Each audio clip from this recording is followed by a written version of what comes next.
you ever wondered how your talents could have a bigger impact? Have you thought about how to find the balance between what you're good at and what you love to do? Well, in this episode, we'll be setting aside supernatural claims and focusing on what it means to live authentically and intentionally, using our talents to build better communities and better lives. Welcome to Mythologizing the Bible, where we'll be taking a look at 3 readings from the Christian Bible through the lens of sacred myth. As we reflect on the readings for the second Sunday in Ordinary Time, we're going to look beyond the traditional Christian narrative to uncover a few lessons that should resonate with all of us, regardless of our religious background or lack thereof. In this episode, we'll explore Isaiah's call to action, Paul's celebration of diversity, and a story from John's Gospel that challenges us to step up and make a difference. The readings tonight have a lot to say about how we use our talents, how we collaborate as a community, and how we show up for each other, even when it's technically not our job. We'll go beyond the ancient words and traditions and talk about the choices we make, how we identify our strengths, how we align them with what brings us joy, and how we use them to strengthen the world around us. So, grab a comfy seat, a glass of your favorite beverage, and let's look at some ancient stories together in this edition of Mythologizing the Bible, where we'll be exploring the readings for the second Sunday in Ordinary Time, Cycle C of the Roman Catholic Lectionary. In this series, we're exploring readings from the Bible through the lens of sacred myth, looking for interpretations and lessons that don't demand a belief in the supernatural. And what that means from a practical standpoint is that we will assume that these stories and writings are fiction, written by pre-scientific people who were just trying to make sense of the universe. Now, you might agree with the lessons I find, but I encourage you to look for something that rings true to you. Part of the beauty of understanding these writings as sacred myths is that we're free to interpret them for ourselves. We're free to learn the lessons that we need right now. So with that, let's dive in. As I said, tonight we'll be looking at the readings for the second Sunday in Ordinary Time, Cycle C. Our first reading is from Isaiah, chapter 62, verses 1 through 5. Our second reading is from 1 Corinthians, chapter 12, verses 4 through 11. And our gospel reading is from John. It's chapter 2, verses 1 through 11. Now, we'll start by going through all 3 of the readings, then we'll look for the messages and main lesson in each one, and finally we'll bring everything together, look at what it means for us today, and talk about where we go from here. So with that, let's begin. Our first reading is from the prophet Isaiah. For Zion's sake, I will not keep silent. For Jerusalem's sake, I will not remain quiet till her vindication shines out like the dawn, her salvation like a blazing torch. The nations will see your vindication, and all kings your glory. You will be called by a new name that the mouth of the Lord will bestow. You will be a crown of splendor in the Lord's hand, a royal diadem in the hand of your God. No longer will they call you deserted or name your land desolate, but you will be called my delight, and your land espoused. For the Lord delights in you and makes your land his spouse. As a young man marries a young woman, so will your builder marry you. As a bridegroom rejoices over his bride, so will your God rejoice over you. Our second reading is from Paul's first letter to the Corinthians.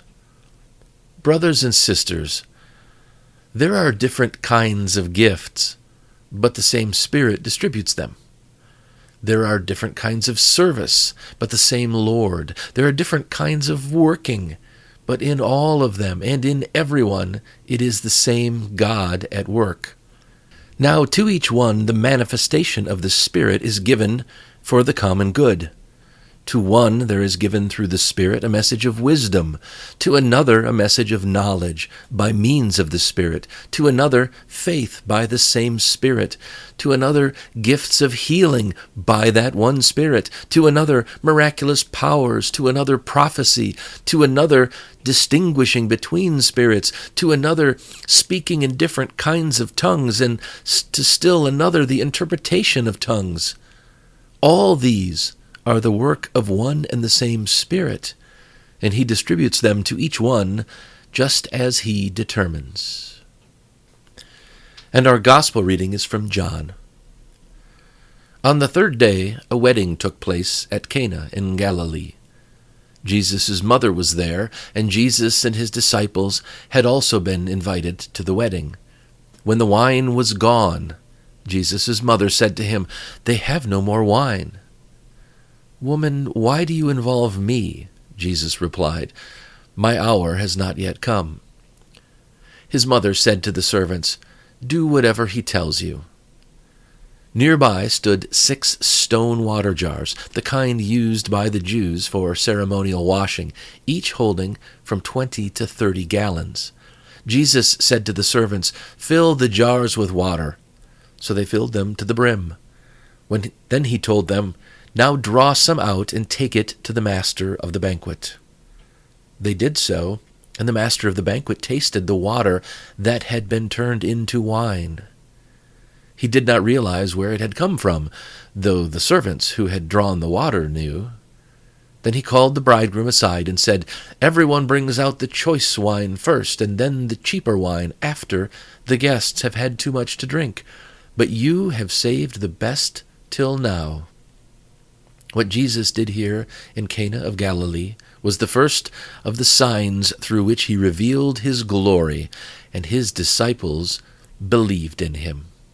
All right, so let's go back and take a critical look at these readings and see what learnings and lessons we can find if we dig around just a little bit. So our first reading was from Isaiah, and in this reading, we find a rather stirring passage that celebrates renewal and hope for the people of Israel after their exile. The prophet speaks with confidence, portraying a grand vision of a glorious future just filled with prosperity and peace and justice. It's all guaranteed by God's unwavering commitment. But when we step back and look at this text through a historical lens, we see that things didn't turn out as promised. The Hebrews faced continued struggles and hardships. So was this a failure of God, or did it turn out that what Isaiah was saying was simply the wishful thinking of a people desperate for hope? And from a humanistic perspective, this passage reveals an important truth. When people feel powerless, they often look outside themselves for salvation. But real change doesn't come from waiting for a savior. It comes from collective action and determination. The optimism of Isaiah's words, it can be infectious, but it also illustrates a common human tendency to place responsibility for the future in the hands of some higher power. It's comforting to believe that someone or something greater than us will step in and make everything right. But believing it doesn't make it so.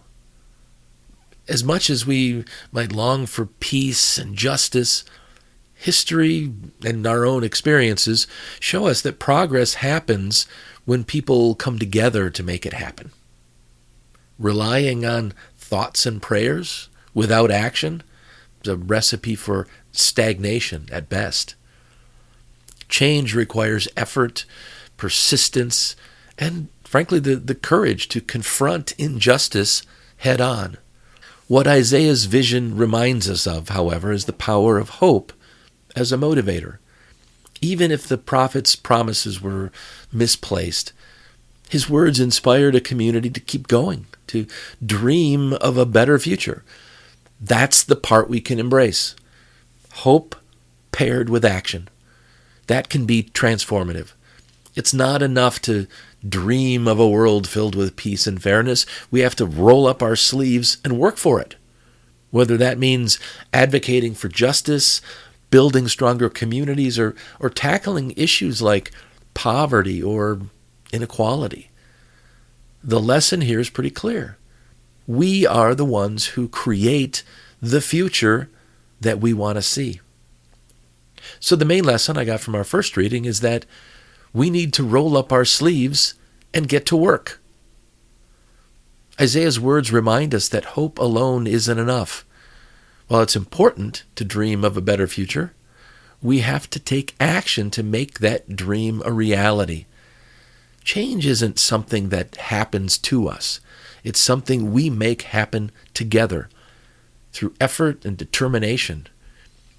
If we long for peace, justice, and a better world, then we can't just wait for salvation to come from the outside. We need to roll up our sleeves and get to work. Our second reading was from Paul's first letter to the Corinthians. And in this reading, Paul speaks to the importance of diversity within a community. He highlights the idea that everyone brings unique gifts, skills, and talents, and that no one gift, which is the term he prefers to use, no one gift is more important than another. Paul's point is a powerful one. Communities thrive when their members recognize and celebrate their differences, rather than letting those differences divide them even more. And while Paul attributes these gifts to a single divine source, the lesson for us is clear. Our strength doesn't lie in uniformity. Our strength is in the diversity of perspectives and abilities and the different contributions that each person offers. This passage also touches on an issue that's really all too common today, the tendency to elevate the source of our talents over the hard work it takes to develop those talents. When an athlete credits their victory to divine intervention, it diminishes the years of practice, the dedication of coaches, and the teamwork that made their success possible. Likewise, when people believe their abilities are given to them, they might overlook the effort, the learning, and the perseverance that's required to hone those skills. Instead of focusing on where our talents come from, we should celebrate the commitment it takes to nurture and use those talents to benefit our communities. Paul was addressing a divided community, and his message about unity through diversity remains incredibly relevant today. Our world faces countless challenges that can only be solved through collaboration. Each of us brings something unique to the table, whether it's creativity, analytical thinking, empathy, leadership, or just the willingness to work hard and persevere, and setting that example for others. And it's the combination of these gifts, these talents, these abilities and skills, it's the combination that creates innovation and progress.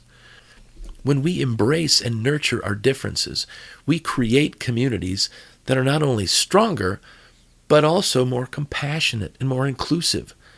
Diversity isn't just a nice idea. It's a necessity for solving problems and building a better world. So, the main lesson I got from our second reading is that diversity strengthens us all. Paul's words remind us that diversity isn't a weakness to overcome. It's a strength to celebrate.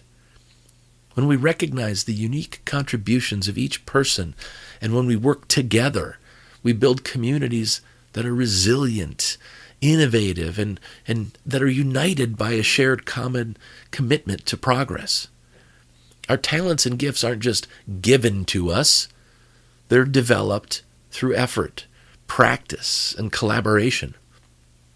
When we nurture those gifts and use them to help others, we contribute to something so much greater than ourselves.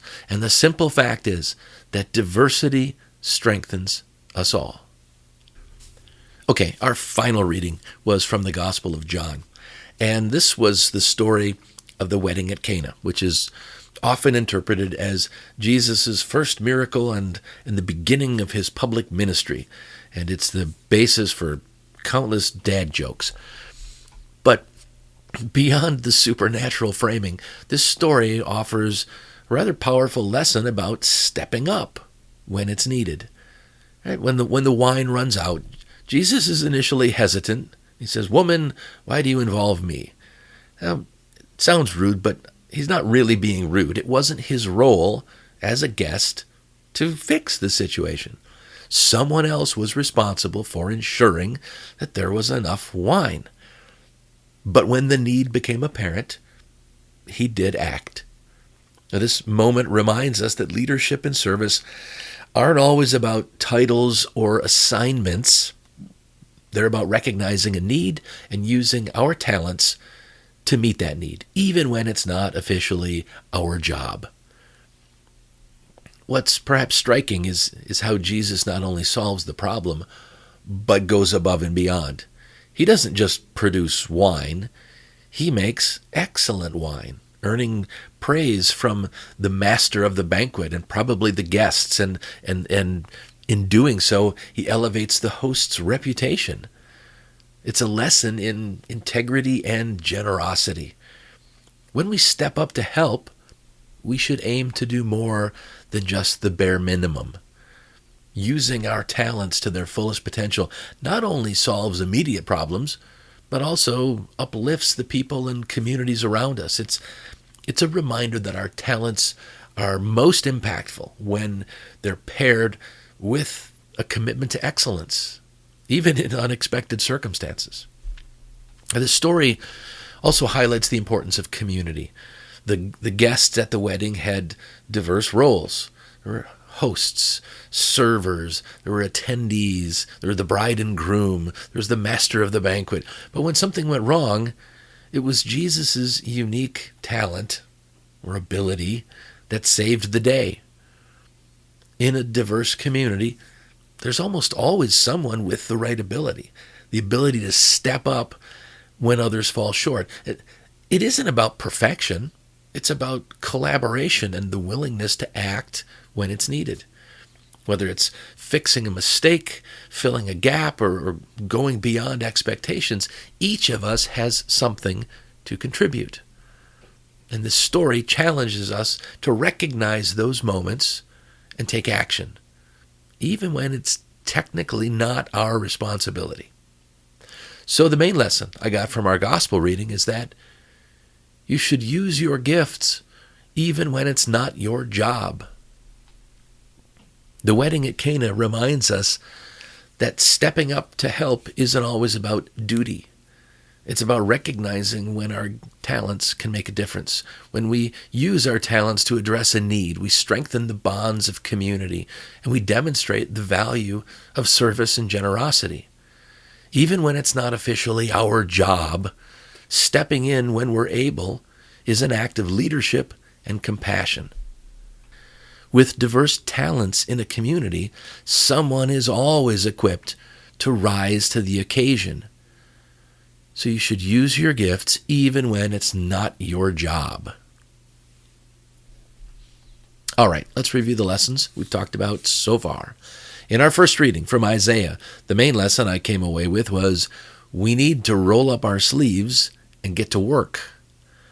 In our second reading from 1 Corinthians, the main lesson I got was diversity strengthens us all. And finally, the main lesson I got from our gospel reading was you should use your gifts even when it's not your job. When we embrace the idea that our gifts and talents are meant to benefit the community, we create something that's truly remarkable, a culture of shared responsibility and mutual support. It's not about waiting for the right person to step up. It's about recognizing that each of us has a role to play and other roles that we can play, even when it's not technically our job. Whether it's rolling up our sleeves to get to work, celebrating the diversity that strengthens us, or stepping in when others fall short. The message is the same. Communities thrive when everyone contributes. By using your unique gifts with generosity and intention, we make the world a more compassionate, innovative, and resilient place. Let's stop asking whose job it is and start asking how we can help. Because together we can accomplish so much more. So let's step back and take another look at these readings overall and see if we can figure out what these messages really mean to us in our daily lives. To do this, I'll try to answer two questions. So what and now what? Okay, so what? Why should we care about any of this? Well, let's get real. How many times have you seen someone give up on something they care about because they didn't think they were gifted enough? Or worse, how often do people push forward in a direction that clearly isn't working simply because they believe God is calling them to it? These ideas, rooted in supernatural beliefs, they have real-world consequences, and not in a good way. We should care about this because talents aren't gifts. They're skills we develop. It's unfortunate how this supernatural language about gifts from some divine being has crept into our secular vocabulary.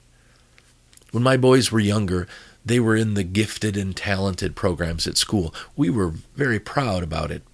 But what does that say to all of the kids who weren't in those programs? God didn't give them any gifts and they have no talent? This is important because when people believe their abilities are divinely given, they often assume those talents will come easily. But the truth is, skill takes work.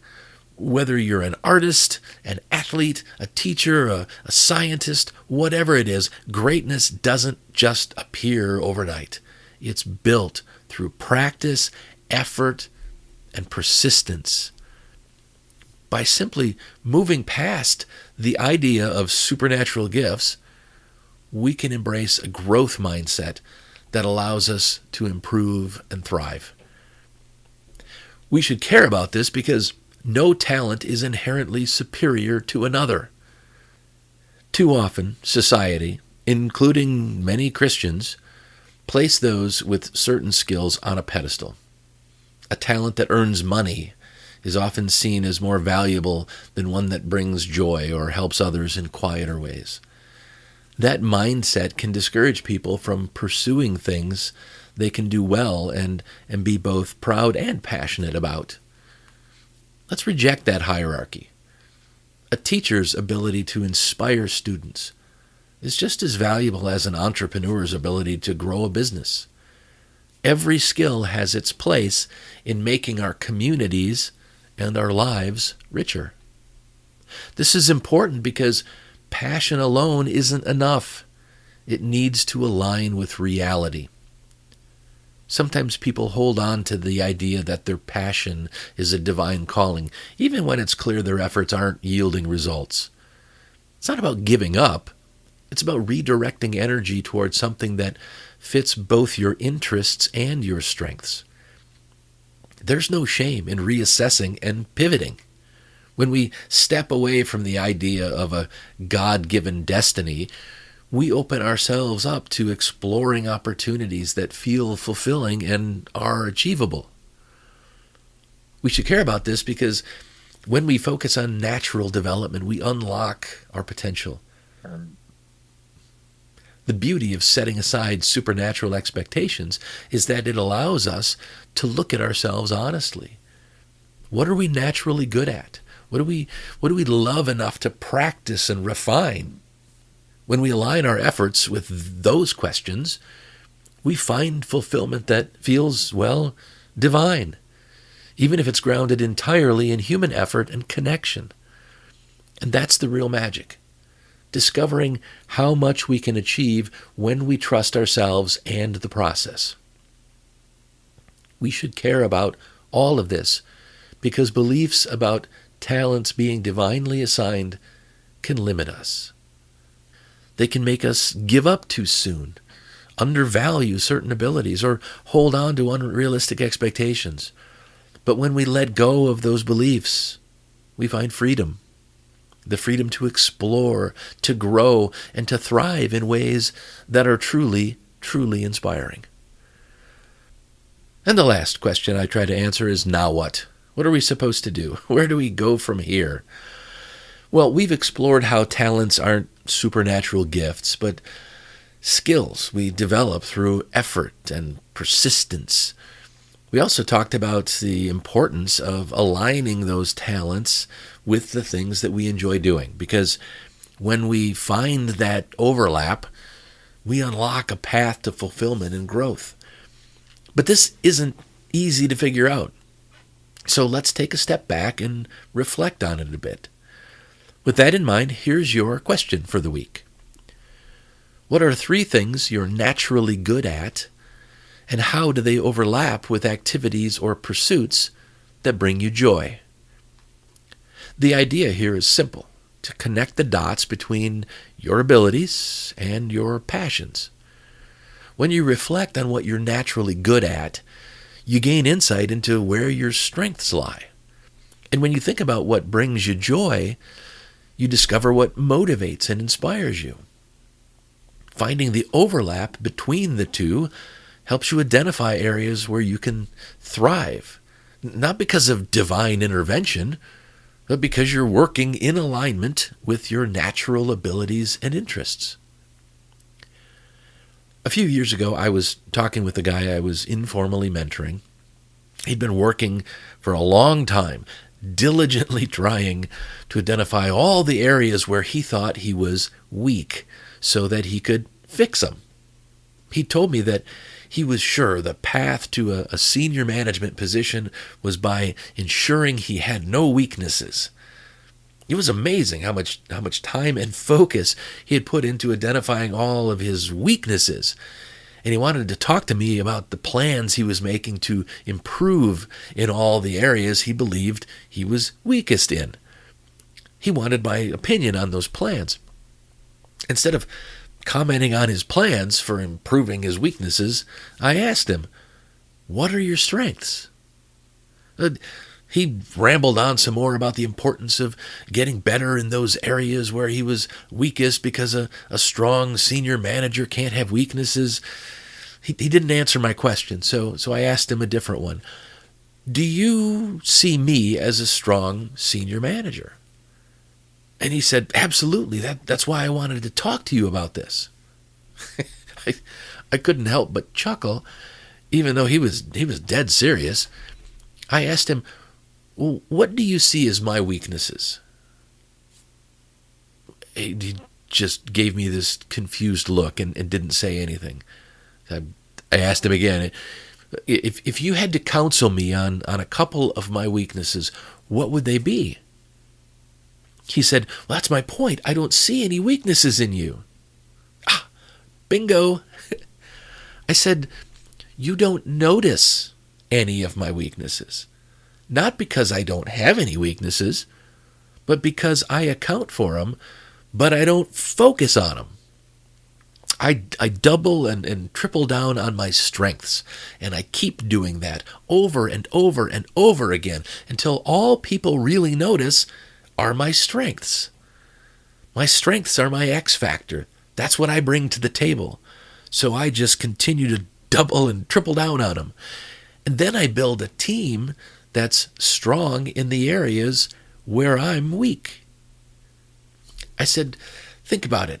At this point in your career, your weaknesses probably exist because of some combination of not having enough training and experience in the area and not enjoying doing whatever it is, which could be why you don't have much experience in the area, because you don't enjoy doing it. With a superhuman effort, you might turn one or two of your weaknesses into strengths, but it's more likely that the best you can hope for is achieving average competence. So while you're putting forth superhuman effort to become average, I'm having fun pouring my time and energy into making my strengths even stronger and building a team that's strong where I'm not. And we all look like superheroes because of it. In that scenario, who do you think is going to be more successful? He heard me, and he understood what I was saying, and we talked about it a bit more. In fact, he's mentioned it a few times since then. But he never really took the advice to heart.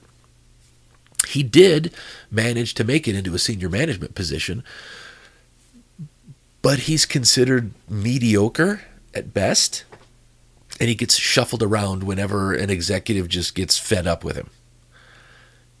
Don't be that guy.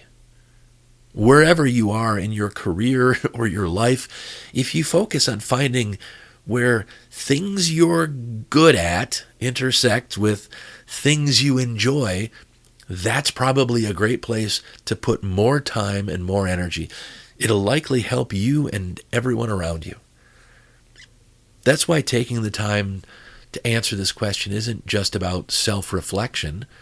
It's about creating a roadmap for how you can live a more meaningful, engaged life. When you focus on what you're good at and enjoy doing, you're more likely to persevere, you're more likely to improve, and you're more likely to make a real impact in your community and beyond. So grab a notebook, jot down your answers, and see where your natural talents and passions lead. You might just surprise yourself. Well, before I wrap things up, I'd like to leave you with one more thought. The German-French theologian Albert Schweitzer once said, "Success is not the key to happiness. Happiness is the key to success. If you love what you are doing, you will be successful." His words remind us of an important truth. Success and fulfillment don't come from chasing external validation. They come from finding joy in what we do and then letting that joy drive our efforts. This ties directly to the question we just explored, identifying where your natural strengths meet the activities you truly enjoy. It's not about following your passion as if it's something external to you. It's about cultivating passion by bringing your strengths to what you're doing. This quote shifts our focus from external markers of success to the internal satisfaction of doing something meaningful. When you work in that sweet spot, the intersection of your talents and joys, you create a virtuous cycle. The more you enjoy what you do, the more effort you put into it. The more effort you put in, the better you become. And the better you become, the more fulfillment you find. It's a virtuous cycle. But here's a critical point. Not everyone has the opportunity to work at a job they naturally enjoy. So the lesson in that case is slightly modified. Instead of finding the sweet spot where talents and joys intersect, you'll need to create that sweet spot, at least temporarily. If happiness is the key to success, then bring your strengths and your joy to whatever you're doing. Working as a janitor cleaning bathrooms? Well, have the cleanest damn bathrooms any customer has ever seen. Are you flipping burgers and making fries? Well, be the best, most efficient member of the team with the highest quality standards, and do it with joy. Figure out what your strengths are and find a way to apply them to the job at hand, and do it with a smile on your face. I guarantee you that you won't be in an entry-level job for long, and you'll have the satisfaction of knowing you're bringing your A game. Keep it up long enough, and it's a lot more likely that you'll work your way into a position where you can find more natural enjoyment. Bring the passion, and the passion will eventually grow. I guess the real takeaway here is that success isn't something we pursue, it's something we create when we work from a place of alignment, or when we align our work efforts with our values and strengths and add in a healthy dose of joy. By focusing on our strengths, you can bring passion to your work, to your hobbies, or your contributions to the community. That's where the magic happens. Not in following your passion, but in bringing it with you wherever you go. All right, we've come to the end of this episode. Thanks for joining me. I'll be back again next week, but in the meantime, I encourage you to engage with our question for the week and pay attention to the important lessons you come across wherever you find them. You'll create a more purposeful and joyful life, and you'll start to feel more connected to the world and the people around you. I hope you enjoyed this episode of Mythologizing the Bible as we did a deeper dive into the readings for the second Sunday in Ordinary Time, Cycle C of the Roman Catholic Lectionary. Remember that when we let go of the belief that our talents are divinely assigned, we find the freedom to explore, to grow, and to thrive in ways that are truly inspiring. The Bible readings used for this episode are from the Holy Bible, New International Version, NIV, copyright 1973, 1978, 1984, 2011, by Biblica Inc., used by permission, all rights reserved worldwide. Thank you for listening. If you like this content, please consider telling a friend about it. The more people who hear the positive messages I'm sharing, the better. Mythologizing the Bible is a live-streamed series held most Thursdays at 9 p.m. Eastern Time on twitch.tv/thecodaproject. Every week, the audio of these Mythologizing the Bible presentations is released as a podcast. You can find both the podcast and the video versions of the presentations at thecodaproject.com. CODA stands for Creating Our Divine Alignment. When we learn to align our words and actions with our core values, that alignment feels absolutely exquisite. It feels divine. But it's a divine alignment that doesn't require belief in the supernatural.